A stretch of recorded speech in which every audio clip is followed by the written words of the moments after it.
আসসালামু আলাইকুম। আশা করছি সবাই ভালো আছো। তো অনেক দিন পরে আমি বাসায় পিঠা বানালাম। তো আসলে পিঠা সচরাচর এখন আর বানাই না। তো হঠাৎ করে মনে ভাবলাম যে একটু ডিমের পিঠা বানাই। তো আজকে আমি ডিমের পিঠা বানাচ্ছি। বিটার দিয়ে ডিমটাকে ভালোভাবে ফাটিয়ে তারপর চিনিটাকেও ব্লেন্ড করে নিলাম। তারপরে সবগুলো একসঙ্গে মিশিয়ে তারপরে আমি ময়দা দিয়ে ভালোভাবে একটা ব্যাটার করে নিব আর কি। তো এই তো সমস্ত কিছু দেওয়া শেষ।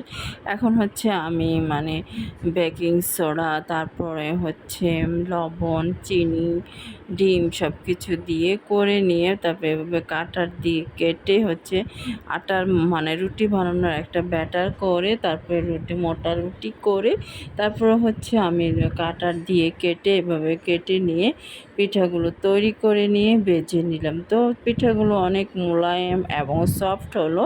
তো দেখুন, এই ধরনের এই ধরনের 3টা কাটার দিয়ে আমি পিঠাগুলো কেটেছি। তো সবাই অনেক পছন্দ করলো। পিঠাগুলো অনেক মোলায়েম হলো খেতে।